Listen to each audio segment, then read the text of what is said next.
우리는 살면서 수많은 이별을 경험합니다. 어떤 이별은 예고 없이 찾아오고 어떤 이별은 너무나 긴 고통 끝에 찾아오기도 하죠.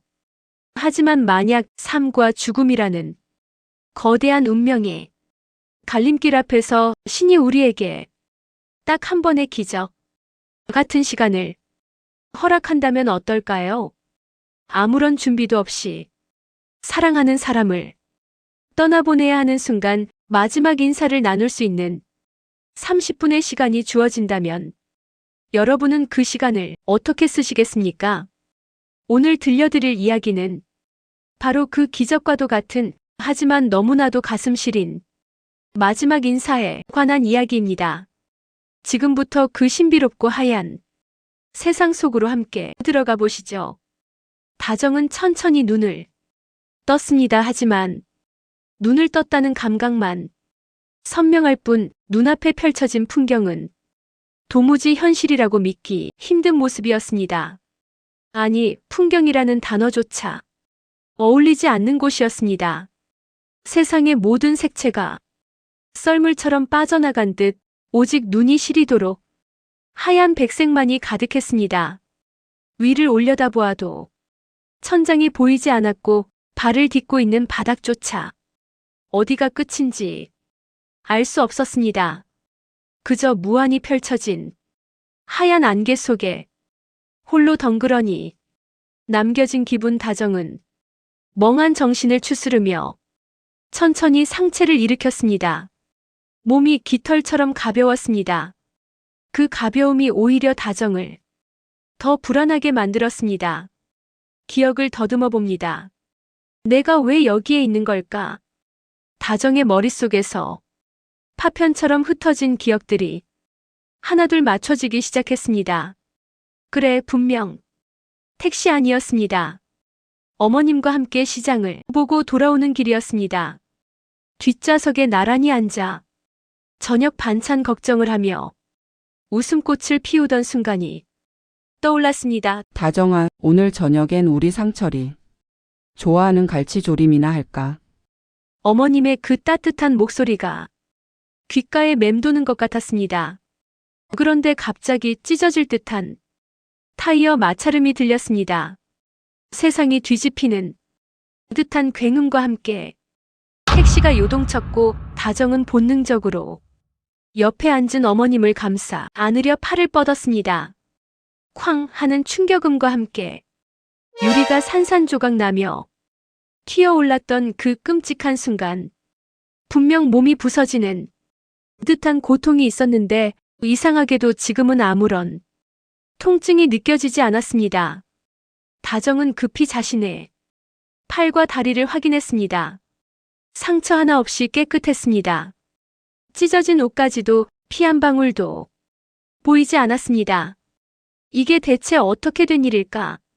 내가 꿈을 꾸고 있는 걸까?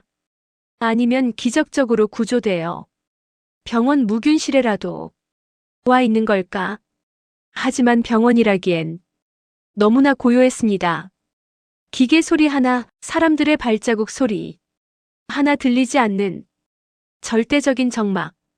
그 정막이 주는 공포가 서서히 다정의 목을 조여왔습니다. 어머님. 다정의 입에서 비명처럼 어머님의 이름이 터져나왔습니다. 사고 당시 옆에 계셨던 어머님은 어떻게 되셨을까? 다정은 미친 듯이 고개를 돌려 주변을 살폈습니다. 하얀 안개 너머로 흐릿한 실루엣 하나가 보였습니다. 다정은 벌떡 일어나 그곳을 향해 달렸습니다. 발이 바닥에 닿는 느낌조차 묘했습니다. 마치 구름 위를 달리는 것처럼 푹신하면서도 허공을 딛는 듯한 이질적인 감각하지만 그런 것을 따질 겨를이 없었습니다. 거친 숨을 몰아쉬며 다가간 그곳에는 익숙한 얼굴이 누워 있었습니다. 어머님 옥내였습니다. 옥내는 마치 깊은 잠에 빠진 듯 평온한 얼굴로 하얀 바닥에 누워 있었습니다. 다정은 떨리는 손으로 옥내의 어깨를 잡고 흔들었습니다. 어머님, 어머님, 눈 좀 떠보세요. 제발요. 다정의 목소리가 하얀 공간에 메아리 쳤습니다. 다정의 간절한 외침이 닿았는지 옥내의 눈꺼풀이 파르르 떨렸습니다. 그리고 아주 천천히 옥내가 눈을 떴습니다. 초점 없는 눈으로 허공을 응시하던 옥내가 천천히 고개를 돌려 다정을 바라보았습니다. 다정아, 네 괜찮나? 옥내의 첫마디는 자신의 아니가 아닌 며느리 다정의 안부였습니다. 다정은 왈칵 쏟아지려는 눈물을 삼키며 고개를 끄덕였습니다. 네, 어머님. 저 괜찮아요. 아무데도 안 다쳤어요. 어머님은요? 어디 아픈 데 없으세요? 옥내는 신음소리를 내며 힘겹게 몸을 일으켰습니다. 여기저기 쑤실 법도 한데 옥내 역시 묘하게 몸이 가볍다는 것을 느꼈습니다. 옥내는 의아한 표정으로 자신의 손과 발을 내려다보았습니다. 이상하네. 내 허리가 끊어질 듯이 아팠는데 하나도 안 아프다. 그리고 여기가 도대체 어디고? 병원이가? 옥내와 다정은 서로를 부축하며 다시 한번 주변을 둘러보았습니다. 아무리 둘러봐도 출구도 창문도 보이지 않았습니다. 끝을 알 수 없는 하얀색뿐이었습니다. 이 비현실적인 공간이 주는 공포감이 두 사람을 휘감았습니다. 어머님, 우리 사고 났잖아요. 기억나세요? 택시가 들이받았던 거요. 다정의 말에 옥내의 표정이 굳어졌습니다. 그래, 기억난다. 끔찍한 소리가 났었지. 근데 우리가 어떻게 여기 멀쩡히 살아있노? 옥내가 말을 잇지 못하고 자신의 손을 들어 올렸습니다. 투명하지는 않았지만 살아있는 사람의 혈색이라고 하기엔 너무나 창백하고 묘하게 빛나는 손이었습니다. 옥내의 시선이 다정의 얼굴에 닿았습니다.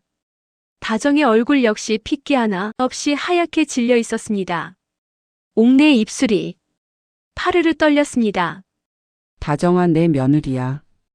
우리 죽은 거 아이가? 그 말 한마디가 천둥처럼 다정의 가슴을 때렸습니다. 부정하고 싶었습니다. 아니라고 소리치고 싶었습니다. 하지만 이 고요함, 통증 없는 육체, 그리고 이 설명할 수 없는 하얀 공간은 삶이 영역이 아니라는 것을 본능적으로 말해주고 있었습니다. 다정의 눈동자가 심하게 흔들렸습니다. 그럴 리가요. 어머님 무슨 말씀을 그렇게 하세요? 우리 그냥 의식 잃고 꿈꾸는 걸 거예요. 금방 깰 거예요. 다정은 옥내의 손을 꽉 잡았습니다. 하지만 옥내의 손은 차갑지도 따뜻하지도 않은 미지근한 온기만이 감돌 뿐이었습니다. 두 사람은 서로의 손을 생명줄처럼 잡고 하염없이 그 자리에 서 있었습니다. 얼마나 시간이 흘렀는지조차 가늠할 수 없었습니다. 흐르는 눈물조차 바닥에 떨어지지 않고 공기 중으로 흩어지는 것만 같은 기이한 시간 그때였습니다. 이 절대적인 정적을 깨고 멀리서 아주 규칙적인 소리가 들려오기 시작했습니다. 또각또각또각 구두굽이 바닥에 부딪히는 소리였습니다. 두 사람은 동시에 소리가 나는 쪽으로 고개를 돌렸습니다. 하얀 안개를 뚫고 누군가 걸어오고 있었습니다. 검은 정장을 입은 한 남자. 다정은 눈을 가늘게 뜨고 그 남자를 바라보았습니다. 가까워질수록 다정의 심장이 걷잡을 수 없이 뛰기 시작했습니다.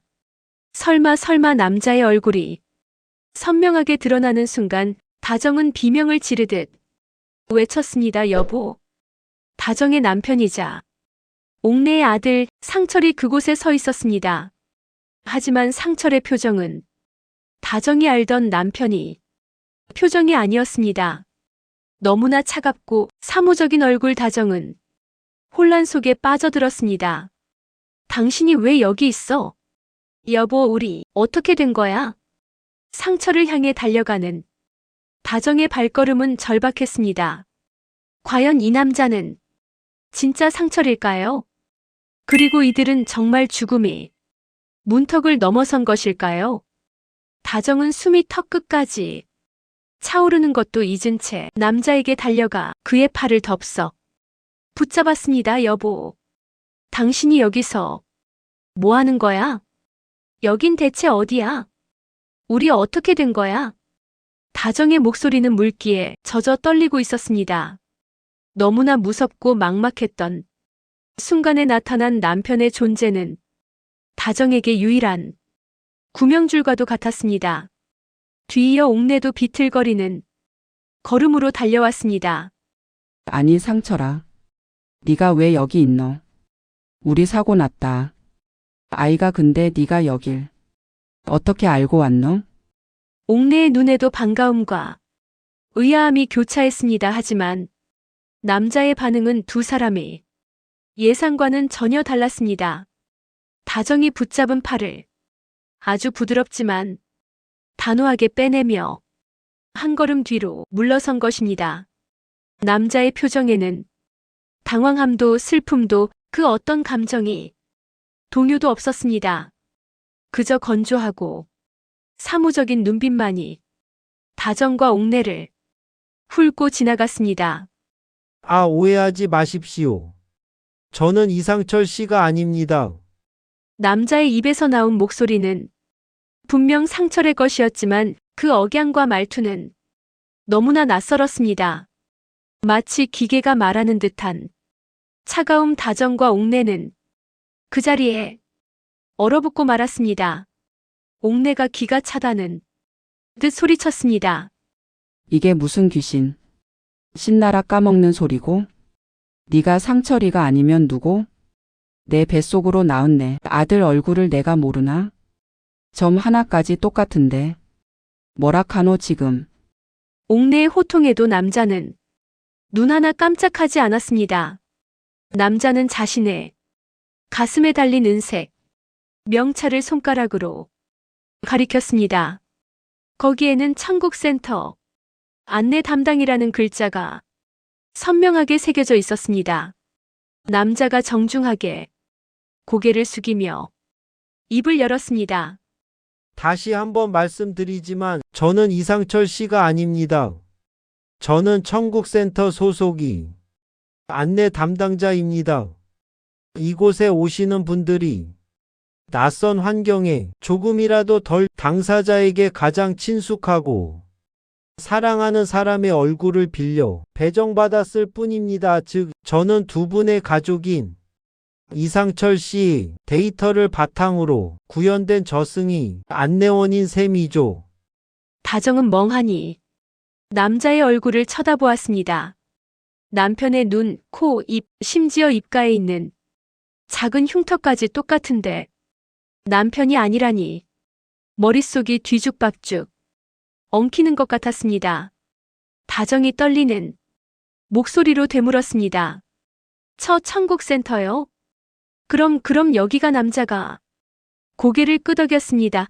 네, 짐작하신 대로입니다. 이곳은 이승과 저승 사이 영혼이 잠시 머무르며 다음 단계로 가기 위해 대기하는 정거장 같은 곳입니다. 삶의 경계를 넘어선 자들이 처음 도착하는 곳이죠. 남자는 손에 들고 있던 클립보드를 넘기며 종이 넘기는 소리를 냈습니다.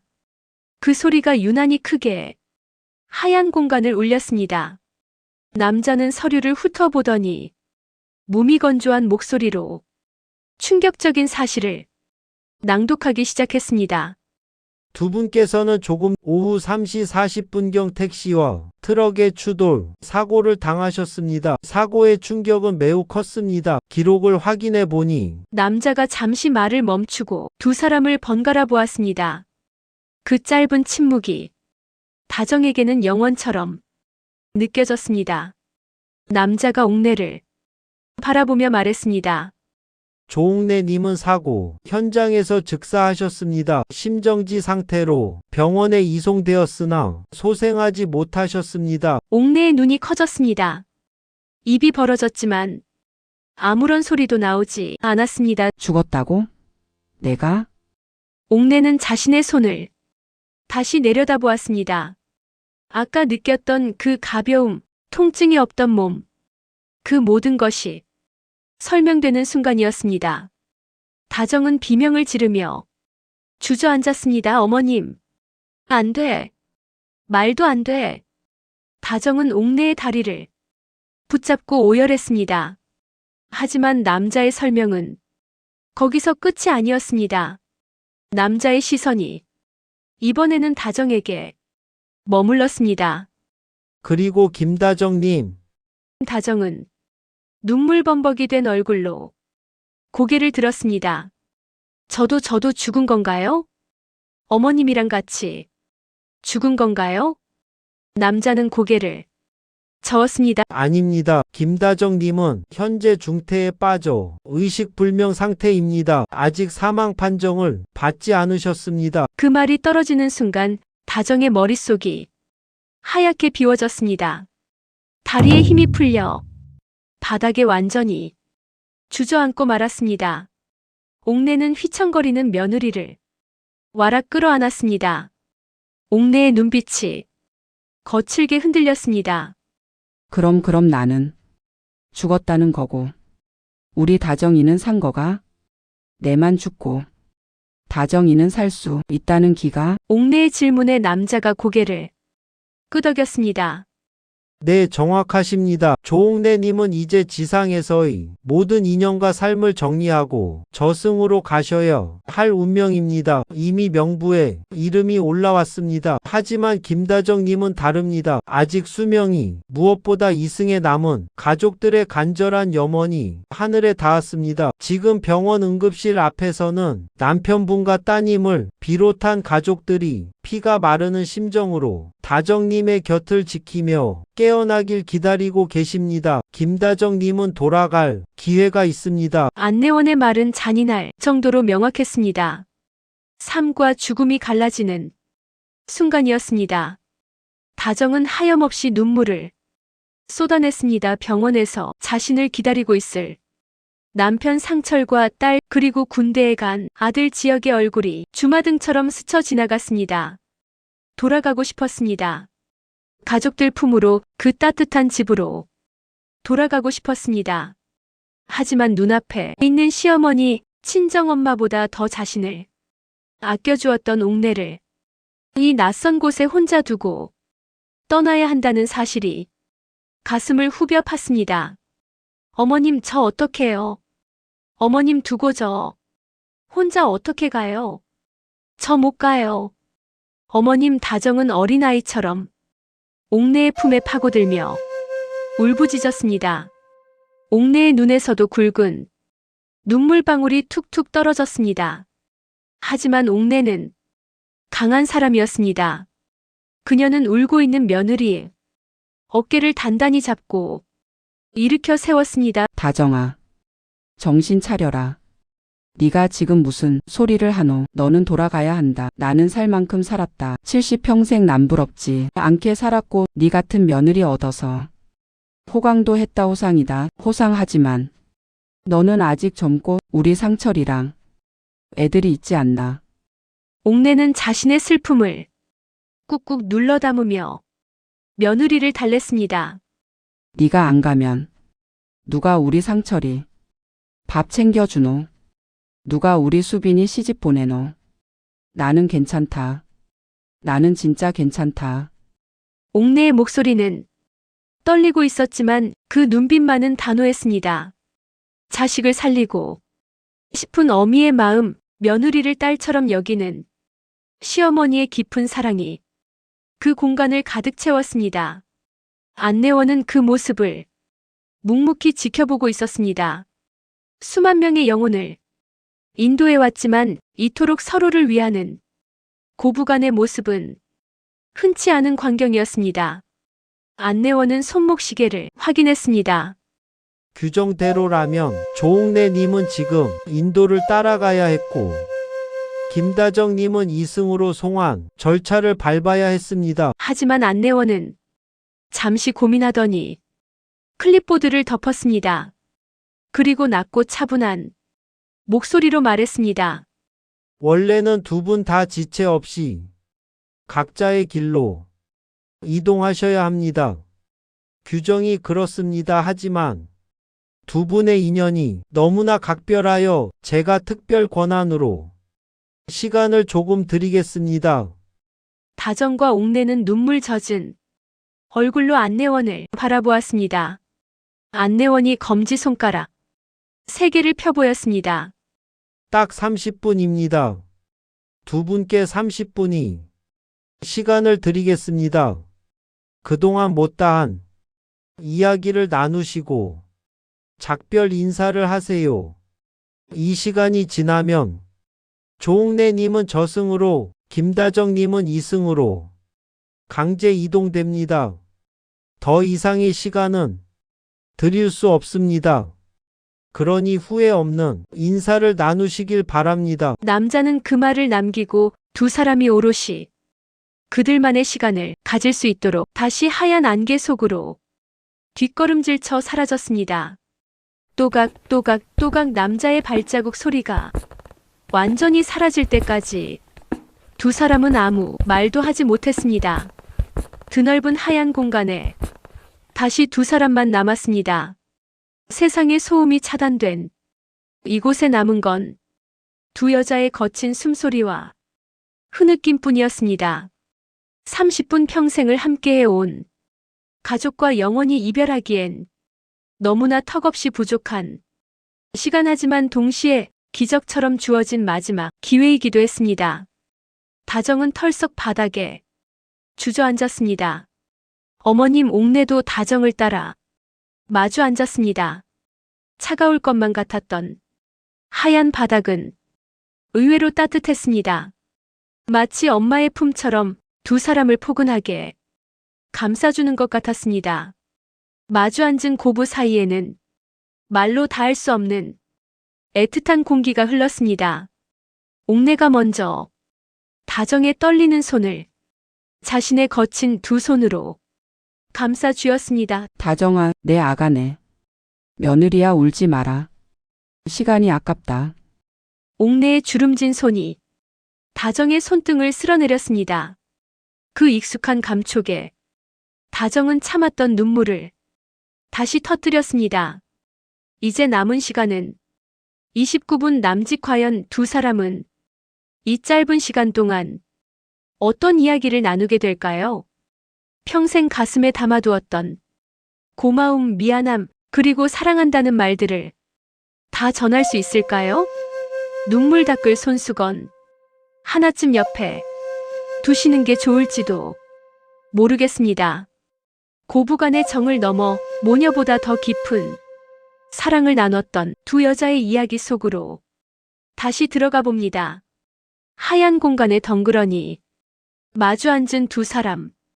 30분이라는 모래시계는 이미 뒤집혔고 야속한 시간은 1초도 쉬지 않고 흘러가고 있었습니다. 하지만 그 짧은 시간은 오히려 두 사람에게 평생의 기억을 압축해 놓은 듯한 밀도를 선사했습니다. 옥내와 다정은 차가운 이성이 지배하는 세상이 아닌 오직 서로의 체온만이 진실인 세상에 앉아 있었습니다. 옥내가 먼저 입을 열었습니다.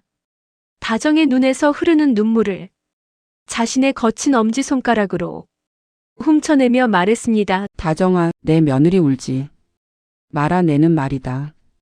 참말로 행복했다. 네가 내 며느리로 들어온 그날부터 지금까지 내 인생은 매일매일이 잔칫날 같았다. 옥내의 주름진 눈가에 물기가 맺혔지만 입가에는 온화한 미소가 번졌습니다. 다정은 옥내의 투박한 손길을 느끼며 흐느꼈습니다. 어머님, 저도요. 저도 어머님 만나서 처음으로 엄마라는 존재가 이런 거구나 알았어요. 친정엄마 일찍 여의고 늘 외로웠던 저한테 어머님은 시어머니가 아니라 그냥 엄마였어요. 아니, 엄마보다 더 따뜻한 내 편이었어요. 다정의 고백에 옥내는 고개를 끄덕이며 지난 날을 회상했습니다. 옥내가 말을 이었습니다. 그래, 기억나나? 우리 상철이가 네 데리고 처음 인사 왔을 때 가진 건 쥐뿔도 없는 놈이 색시는 천사 같은 아가씨를 데리고 와서 내 얼마나 놀랐는지 모른다. 네가 우리 집에 들어와서 밥 짓고 빨래하고 그 고생을 하면서도 실은 내색 한 번 안 하고 늘 웃어줬잖아. 손주들 태어났을 때 네가 핏덩이들 안고 젖 물릴 때 내는 그 모습이 보살님 보는 것 마냥 그리 좋더라. 같이 밥 해 먹고 저녁이면 텔레비전 보면서 드라마 주인공 욕도 같이 하고 그 평범한 날들이 내한테는 기적이었다. 옥내의 목소리가 잠시 떨렸습니다. 어머님, 늙은이가 주책 맞게 모델 한다고 설쳤을 때 기억하나? 동네 문화센터에서 시니어 모델 교실 열린다고 내가 바람이 들어가지고 그때 남들은 다 늙어서 무슨 주책이냐고 비웃었는데 니는 달랐다. 다정이 눈물 젖은 얼굴로 웃음을 터뜨렸습니다. 기억나요, 어머님, 그때 어머님. 정말 멋지셨어요. 제가 어머님, 워킹 연습하신다고 거실 다 치워드리고 음악도 틀어드리고 그랬잖아요. 옥내가 맞장구를 쳤습니다. 그래 그랬지. 게다가 네가 재봉틀 돌려서 내 옷도 직접 지어줬잖아. 세상에 하나밖에 없는 드레스라고 우리 며느리가 만들어준 거라고. 내가 동네방네 얼마나 자랑하고 다녔는지 모른다. 그날 무대에 섰을 때 조명 아래서 네가 상철이랑 애들이랑 같이 박수 치는 거 보는데 내는 세상을 다 가진 것 같았다. 옥내가 웃었습니다. 옥내의 웃음은 맑고 순수했습니다. 다정도 옥내를 따라 웃었습니다. 슬픔 속에서 피어난 웃음은 그 어떤 꽃보다 아름다웠습니다.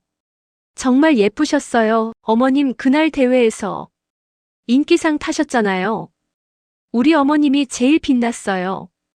다정은 옥내의 손을 양손으로 꼭 잡고 비비며 온기를 전했습니다. 그치 내가 좀 고왔지. 두 사람은 한동안 소녀들처럼 까르르 웃었습니다. 죽음을 앞둔 사람들이라고는 믿기지 않을 만큼 평화로운 광경이었습니다. 하지만 웃음 끝에는 다시 묵직한 침묵이 찾아왔습니다. 옥내가 다정의 손을 잡은 채 진지한 표정으로 다정의 눈을 바라보았습니다. 다정아 고마웠다. 무슨 말씀을요? 제가 더 감사하죠. 아니야 내 말 들어라 핏줄도. 아닌 나를 친정엄마처럼 아니 그보다 더 귀하게 대접해줘서 고마웠고 성격 무뚝뚝하고 재미없는 내 아들 상철이 그 모자란 놈 데리고 살면서 사람 만들어줘서 고마웠고 우리 금쪽 같은 손주들 지혁이랑 수빈이 반듯하고 착하게 키워줘서 고마웠다. 내 인생의 마지막 페이지를 네가 예쁘게 장식해줘서 나는 진짜 여한이 없다. 옥내의 진심 어린 고백의 다정은 더 이상 참을 수 없었습니다. 가슴속 깊은 곳에서 뜨거운 것이 울컥 치솟았습니다. 다정은 옥내의 무릎에 얼굴을 묻고 아이처럼 엉엉 울었습니다. 어머님, 그런 말씀 마세요. 제가 더 잘해 드렸어야 했는데 맛있는 것도 더 많이 사드리고 좋은 곳도 더 많이 모시고 갔어야 했는데 후회되는 게 너무 많아요. 어머님 가지 마세요 제발이요. 옥내는 다정의 등을 가만가만 쓸어내렸습니다. 그 손길은 투박했지만 세상 그 어떤 위로보다 따뜻했습니다. 울지 마라. 다정아 후회하지 마라. 니는 할 만큼 했다. 차고 넘치게 했다. 나는 행복하게 가니까 슬퍼하지 마라. 옥내의 목소리는 담담했지만 그 눈빛에는 며느리에 대한 미안함과 안쓰러움이 가득했습니다. 자신은 이제 모든 짐을 내려놓고 떠나지만 남겨질 며느리가 짊어질 슬픔에 무게를 알기 때문이었습니다. 옥내는 짐짓씩씩한 목소리로 분위기를 바꿨습니다. 근디 다정아, 너는 아직 할 일이 많다. 할 일이요? 그래 산 사람은 살아야지.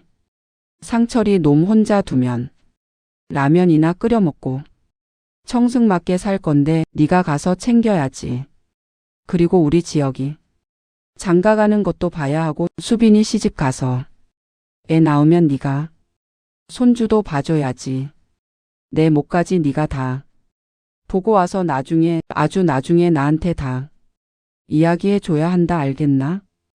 옥내는 하늘을 올려다보며 마치 그곳에 남겨진 가족들의 미래가 보이는 듯 말했습니다. 다정아, 너는 돌아가서 그 애들 잘 챙겨줘야 한다. 내가 없어도 우리 집 기둥이 흔들리지 않게 네가 중심을 잘 잡아줘라. 그리고 가끔, 아주 가끔 내 생각나면 소주 한 잔 부어주면 된다. 나는 여기서 편히 쉴 테니까. 옥내의 당부는 유언이자 남겨진 차를 위한 축복이었습니다. 다정이 옥내를 와락 끌어안았습니다. 어머님 품에서 나는 특유의 분, 냄새가 났습니다. 그 익숙한 향기가 다정의 마음을 더욱 아리게 했습니다. 어머님 사랑해요. 어머님은 제 진짜 엄마예요. 옥내도 다정을 힘껏 안았습니다. 나도 사랑한다. 내 딸 다정아 고맙고 미안하고 사랑한다. 두 사람은 한동안 그렇게 서로를 부둥켜 안고 놓지 않았습니다. 시간이 멈췄으면 좋겠다는 생각이 간절했습니다. 하지만 야속하게도 하얀 공간의 공기가 조금씩 바뀌기 시작했습니다. 고요했던 공간에 미세한 진동이 느껴졌습니다. 웅웅거리는 소리와 함께 멀리서 누군가의 목소리가 들려오기 시작했습니다. 처음에는 환청인 줄 알았습니다. 하지만 목소리는 점점 더 선명해졌습니다. 엄마, 제발. 희미하지만 끊어질 듯 이어지는 목소리. 딸 수빈이의 목소리였습니다. 다정이 고개를 번쩍 들었습니다. 수빈이? 어머님, 수빈이 목소리 안 들리세요? 옥내도 귀를 기울였습니다.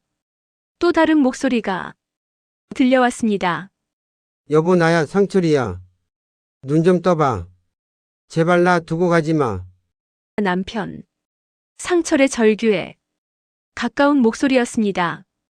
이승과 저승이 경계가 얇아지며 병실의 소리가 이곳까지 흘러들어오기 시작한 것입니다.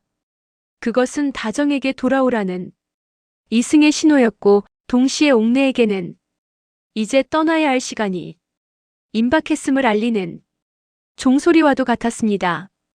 옥내가 다정의 어깨를 잡고 천천히 밀어냈습니다. 옥내의 눈빛이 단호하게 빛났습니다. 가라, 다정아 시간이 다 됐다.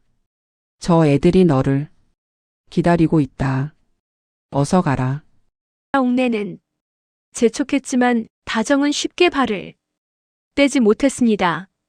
가족들의 목소리가 들리는 쪽과 옥내가 있는 쪽을 번갈아 바라보며 망설였습니다. 어머님 하지만 어머님, 제가 어떻게 어머님을 혼자 두고 다정의 눈에 갈등과 고통이 서렸습니다. 남겨진 가족에게 돌아가고 싶은 마음과 떠나는 시어머니를 지키고 싶은 마음이 팽팽하게 줄다리기를 했습니다. 옥내가 자리에서 벌떡 일어났습니다. 그리고 다정을 일으켜 세웠습니다.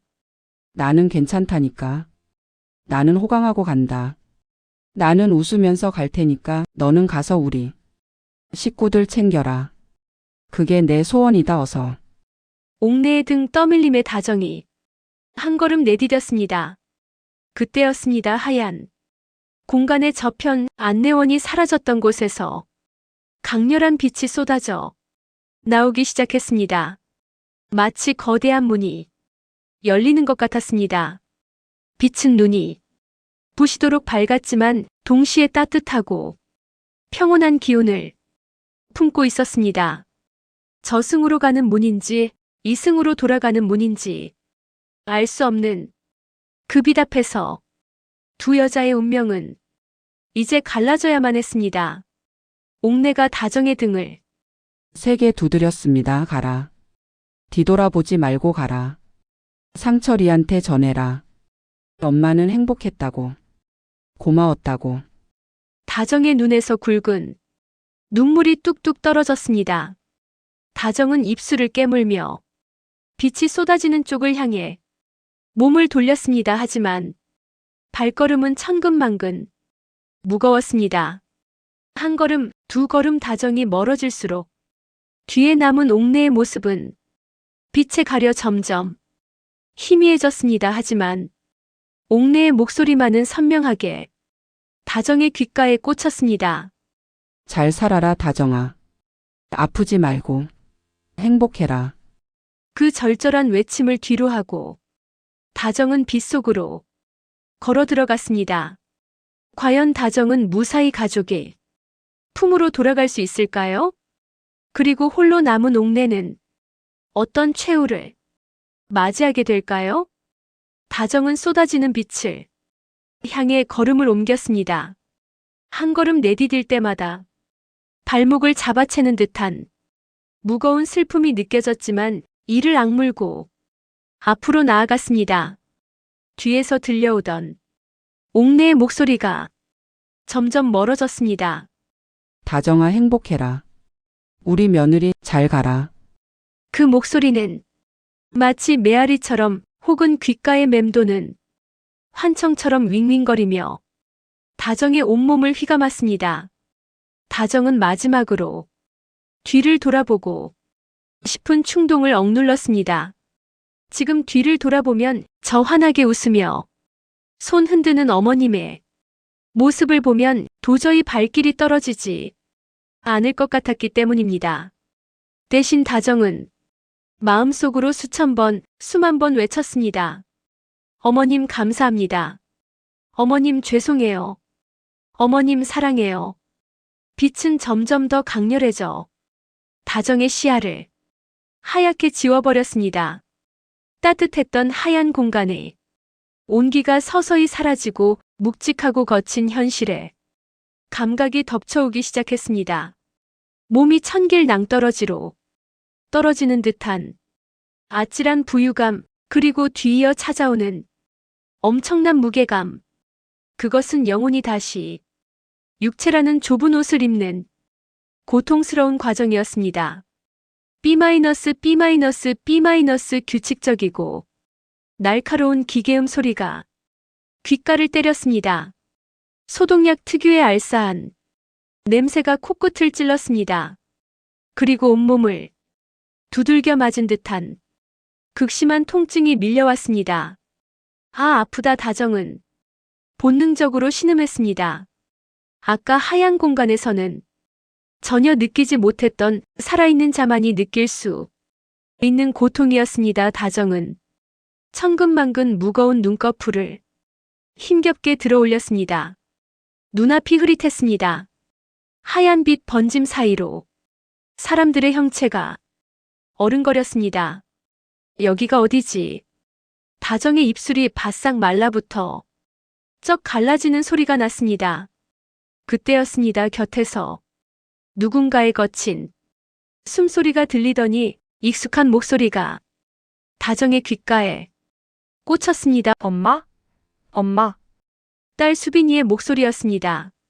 놀라움과 두려움, 그리고 안도가 뒤섞인 떨리는 목소리. 다정은 초점을 맞추려 애쓰며 고개를 아주 천천히 옆으로 돌렸습니다. 시야가 조금씩 선명해지면서 수빈이의 얼굴이 들어왔습니다.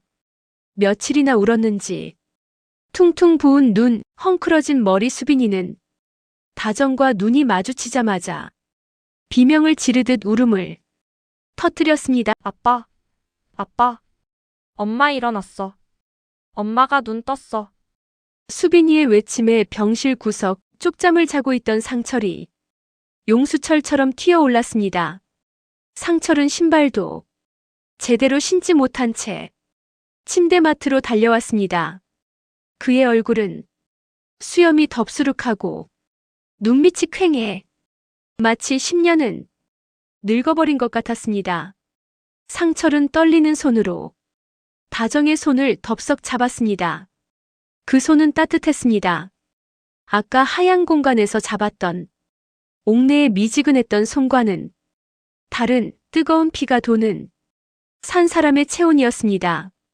여보 다정아 나 보여? 나 알아보겠어? 상철의 목소리는 갈라져 있었습니다. 다정은 산소호흡기 안에서 가쁘게 숨을 몰아쉬며 아주 느리게 눈을 깜빡였습니다. 긍정의 신호였습니다. 상철의 눈에서 굵은 눈물이 주르륵 흘러내려 다정의 손등을 적셨습니다. 하느님 감사합니다. 감사합니다. 상철은 다정의 손에 얼굴을 묻고 오열했습니다. 병실은 순식간에 눈물바다가 되었습니다. 의료진이 급히 들어와 다정의 상태를 체크했습니다. 동공 반응, 혈압, 맥박. 의사는 기적이라는 표정으로 고개를 끄덕였습니다. 고비 넘기셨습니다. 이제 안심하셔도 됩니다. 의사의 말에 상철과 수비는 서로를 끌어안고 엉엉 울었습니다. 다정은 그 소란 속에서 멍하니 천장을 바라보았습니다. 하얀 천장 아까 있었던 그곳과 같은 색이었지만 느낌은 전혀 달랐습니다. 이곳은 현실이었습니다. 의료진이 나가고 다시 가족들만 남은 병실. 다정은 힘겹게 손을 들어 상철의 뺨을 어루만졌습니다. 거칠거칠한 수염이 감촉이 손끝에 닿았습니다. 꿈이 아니었습니다. 다정은 마른 침을 삼키며 입을 열었습니다. 목소리가 쇳소리처럼 거칠게 나왔습니다. 여보, 나 여기 있어. 말해봐. 어디 아파? 상철이 귀를 가까이 댔습니다. 다정은 눈을 질끈 감았다. 떴습니다. 확인해야 했습니다. 그 30분의 만남이, 그 이별이 진짜였는지를. 여보, 어머님은 잘 가셨어? 다정의 물음에 상철의 몸이 석고상처럼 굳어버렸습니다. 상철의 눈동자가 흔들렸습니다. 병실 안에 무거운 정적이 흘렀습니다. 상철은 입술을 깨물며 고개를 떨구었습니다. 차마 아내에게 어머니의 부고를 전할 수 없었던 것입니다. 방금 깨어난 아내가 충격을 받을까봐 상철은 말을 고르고 또 골랐습니다. 다정아. 그게 나중에 몸 좀 추스르면 그때 이야기하자. 응? 상철의 회피에 다정은 확신했습니다. 아, 어머님은 정말 떠나셨구나. 그 하얀 공간에서 이별이 진짜였구나. 다정은 눈물을 흘리며 고개를 저었습니다. 아니야. 나 다 알아. 다정이 힘주어 말했습니다. 내가 배웅해드리고 왔어. 상철이 놀란 눈으로 다정을 바라보았습니다. 배웅이라니? 무슨 소리야? 다정은 숨을 고르며 하얀 공간에서 있었던 일을, 그 기적 같은 30분의 이야기를 천천히 털어놓기 시작했습니다. 여보, 나 꿈꾼 거 아니야. 거기서 어머님 만났어. 하얀 방이었어. 어머님이랑 나랑 둘만 있었어. 어머님 하나도 안 다치셨더라. 고운 얼굴로 웃고 계셨어. 다정의 말에 상철과 수비는 숨을 죽였습니다. 믿기 힘든 이야기였지만 다정의 눈빛은 너무나 진실했고 확신에 차 있었습니다. 어머님이 나보고 가라고 하셨어. 너는 가서 우리 상철이 밥 챙겨주고 애들 시집장가 보내야 한다고 억지로 내 등 떠미셨어. 나는 안 온다고 했는데 어머님이 나 살려주신 거야. 다정의 목소리가 울먹임으로 젖어들었습니다. 그리고 어머님이 당신한테 꼭 전해달라고 하셨어. 상철은 떨리는 목소리로 물었습니다. 뭐라고 어머니가? 뭐라고 하셨어? 다정은 상철이 손을 꽉 잡으며 옥내가 남긴 마지막 유언을 토해냈습니다. 고맙다고. 내 아들로 태어나줘서 고맙다고. 엄마는 행복했다고. 그러니까 슬퍼하지 말고 우리 아들 행복하게 살라고. 그렇게 전하라고 하셨어. 그 말을 듣는 순간 상철은 무너져 내렸습니다. 으아, 어머니. 어머니. 상철은 바닥에 주저앉아 짐승처럼 울부짖었습니다. 평생 어머니에게 살가운 말 한마디 못 했던 불효자라는 죄책감, 그리고 마지막 임종조차 지키지 못했다는 회한이 섞인 통곡이었습니다. 수빈이도 아빠를 끌어안고 함께 울었습니다. 할머니 병실은 가족들의 슬픈 울음소리로 가득 찼습니다. 하지만 그 울음은 단순히 슬픔만의 것은 아니었습니다. 그것은 어머니가 남긴 마지막 사랑을 확인한 자식들의 뜨거운 눈물이자 서로를 향한 위로였습니다. 다정은 침대에 누운 채 눈물을 흘리며 그 모습을 지켜보았습니다. 몸은 움직일 수 없었지만 마음만은 상처를 안아주고 있었습니다. 여보, 울지 마. 어머님 좋은 곳으로 가셨어. 나올 때 웃으면서 손 흔들어 주셨어. 정말이야, 편안해 보이셨어. 다정의 위로에 상철은 고개를 끄덕이며 흐느꼈습니다. 어머니 죄송해요. 사랑해요. 어머니. 상철은 허공을 향해 뒤늦은 고백을 쏟아냈습니다. 다정은 창밖을 바라보았습니다. 병실 창문 너머로 캄캄한 밤하늘이 보였습니다. 유독 별이 많은 밤이었습니다. 다정은 그 중에서 가장 밝게 빛나는 별 하나를 찾았습니다. 마치 옥내가 내려다보고 있는 것만 같았습니다. 어머님, 보고 계시죠? 저 약속 지켰어요. 상철이한테 말 전했어요. 그날 밤 상철은 다정의 곁을 지키며 밤새 어머니 이야기를 했습니다. 어머니가 좋아하셨던 노래, 어머니가 해주셨던 김치찌개 맛, 어머니와 함께 갔던 여행. 다정도 맞장구를 치며 웃다가 울다가를 반복했습니다. 죽음은 가족을 갈라놓은 것이 아니라 역설적이게도 남은 가족을 더욱 단단하게 묶어주고 있었습니다. 옥내가 선물해준 30분의 시간은 단순히 작별 인사를 위한 시간이 아니었습니다. 남겨진 가족들이 평생을 살아갈 수 있는 힘을, 그리고 서로를 보듬어 줄 수 있는 사랑을 심어준 시간이었습니다. 날이 밝아오고 있었습니다. 창밖이 푸르스름하게 변해가고 병원의 아침이 시작되었습니다. 다정은 간호사의 도움을 받아 물을 한 모금 마셨습니다. 시원한 물이 목을 타고 넘어가자 생명력이 느껴졌습니다. 살아야겠다. 다정은 주먹을 불끈 쥐었습니다. 어머님이 주신 이 생명 허투루 쓰지 않겠다. 남편 잘 챙기고 아이들 잘 키우고 어머님 목까지 2배로 웃으며 살겠다. 그것이 옥내에게 보답하는 유일한 길임을 다정은 너무나 잘 알고 있었습니다. 며칠 뒤 다정은 아직 성치 않은 몸을 휠체어에 싣고 옥내의 장례식장으로 향했습니다. 마지막 가는 길 며느리로서 시어머니에게 올리는 마지막 인사가 남아있었기 때문입니다. 과연 다정은 웃으면서 옥내를 보내줄 수 있을까요? 그리고 장례식장에서 마주할 또 다른 인연들과 옥내가 떠난 빈자리를 채워가는 가족들의 이야기는 어떻게 펼쳐질까요? 며칠 뒤 서울의 한 장례식장 입구에서부터 하얀 국화꽃 향기가 진동했습니다. 검은 상복을 입은 조문객들의 발길이 끊이지 않았고 곡소리와 나지막한 대화 소리가 뒤섞여 장례식장 특유의 무거운 공기를 만들어내고 있었습니다.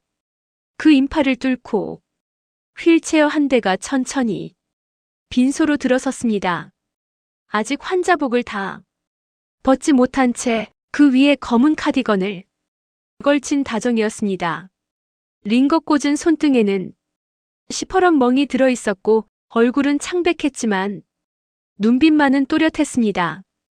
휠체어를 미는 아들 지역에 표정도 굳어 있었습니다. 상주 완장을 찬 상철이 아내를 보자마자 달려와 휠체어 앞을 잡았습니다. 여보, 무리하지 말라니까.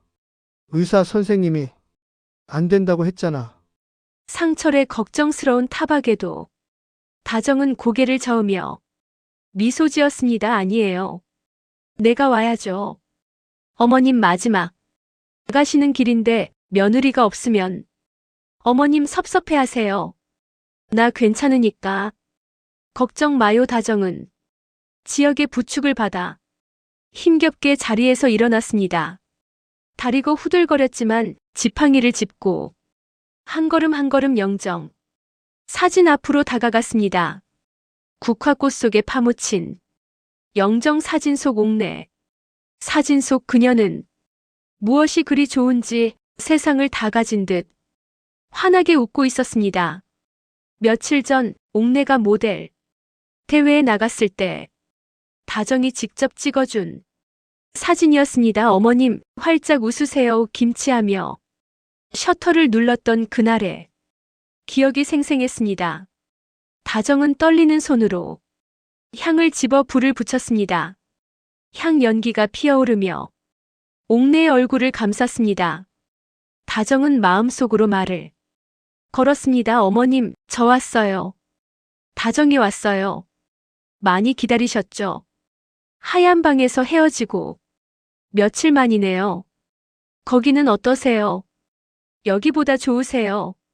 아픈 데는 없으시고요. 다정의 눈에서 참았던 눈물이 주르륵 흘러내렸습니다. 하지만 그것은 절망의 눈물이 아니었습니다. 그리움과 감사의 눈물이었습니다. 다정은 영정 사진을 향해 절을 올렸습니다. 바닥에 이마를 대고 한참을 일어나지 못했습니다. 어깨가 들썩였습니다. 상철과 지역, 수빈도 다정의 뒤에서 함께 눈물을 훔쳤습니다. 다정은 다시 몸을 일으켜 옥내의 눈을 바라보았습니다. 어머님 잘 가세요. 행복하셨죠? 저도 어머님 며느리여서 정말 행복했어요. 다음 생에도 우리 꼭 다시 만나요. 그때는 제가 엄마로 태어나서 어머님이 저한테 해주신 사랑 다 갚아드릴게요. 그러니까 아주 편히 쉬세요. 다정의 입가에 옅은 미소가 번졌습니다. 영정 사진 속 옥내도 그래 알았다. 내 걱정 말고 잘 살아라 하며 대답하는 것만 같았습니다. 조문을 마치고 다정은 다시 휠체어에 앉았습니다. 몸은 힘들었지만 마음은 한결 가벼워졌습니다. 숙제를 마친 기분, 아니 어머님과의 약속을 지켰다는 안도감이 들었습니다. 빈소 한켠의 자리를 잡고 앉아 있는데 아들 지역이 다가와 다정의 어깨를 주물러 주었습니다. 엄마 정말 괜찮으세요? 네, 괜찮아. 우리 아들 듬직하네. 할머니가 보시면 좋아하시겠다. 지역이 잠시 머뭇거리더니 조심스럽게 물었습니다. 엄마, 아까 아빠한테 들었어요? 꿈속에서 아니, 그곳에서 할머니 만나셨다고요? 할머니가 마지막으로 뭐라고 하셨어요? 지역의 눈시울이 붉어져 있었습니다. 군대에 있느라 할머니께 자주 연락드리지 못한 죄책감이 큰 듯했습니다. 다정은 지역의 손을 꼭 잡았습니다. 다정은 옥내의 마지막 목소리를 떠올렸습니다. 지역아, 할머니가 그러셨어. 우리 강아지 장손 지역이 나라 지키느라 고생한다고. 할미는 지역이 믿는다고. 그리고 행복하게 살라고 하셨어. 슬퍼하지 말고 씩씩하게 행복하게 사는 게 할미 소원이라고.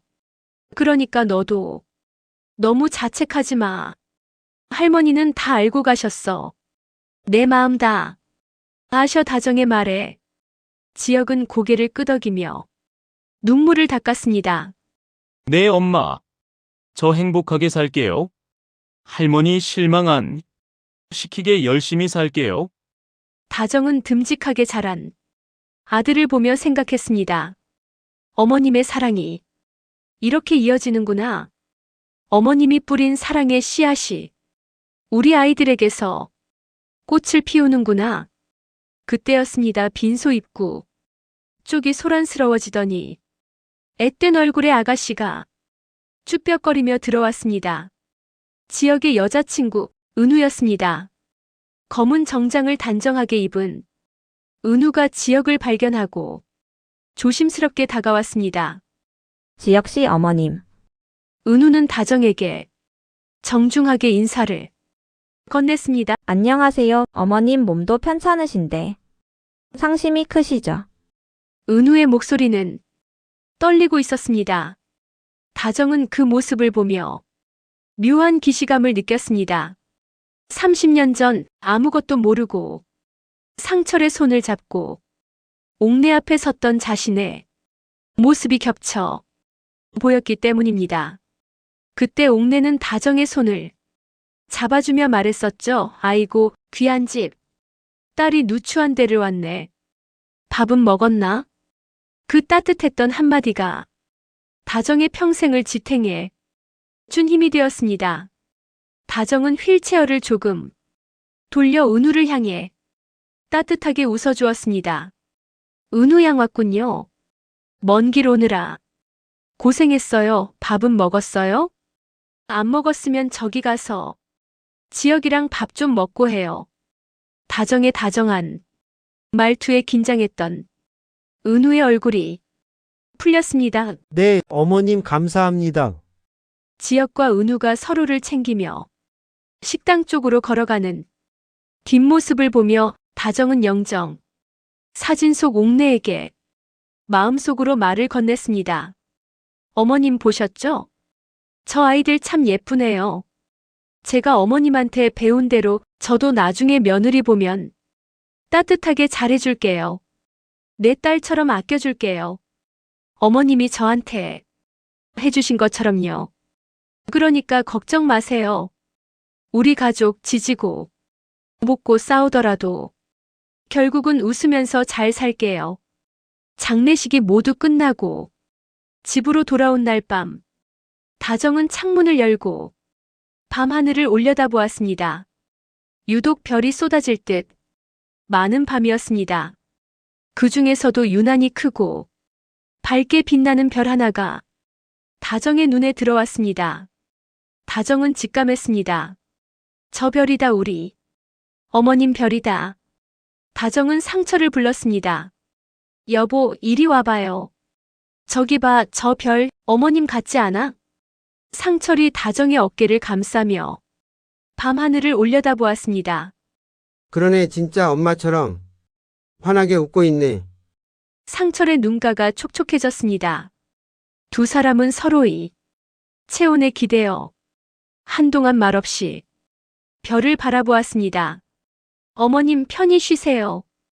이제 아프지 말고 좋은 곳에서 마음껏 멋부리고 맛있는 거 드시고 훨훨 날아다니세요. 남은 우리는 어머님이 주신 사랑 기억하면서 매일매일 행복하게 살게요. 사랑해요. 어머님. 다정의 속삭임에 밤하늘의 별이 반짝하고 빛났습니다. 마치 그래 알았다. 내 걱정 말고 행복해라 하고.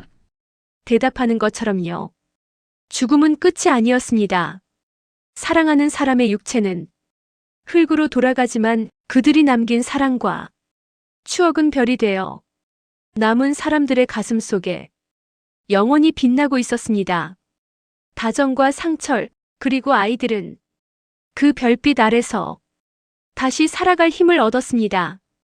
이승과 저승 사이 그 기적 같았던 30분의 시간은 슬픈 작별의 시간이 아니라 영원한 사랑을 약속하는 축복의 시간이었습니다. 구독자 여러분, 오늘 들려드린 이야기 어떠셨나요? 우리는 언젠가 모두 소중한 사람과 이별하게 됩니다.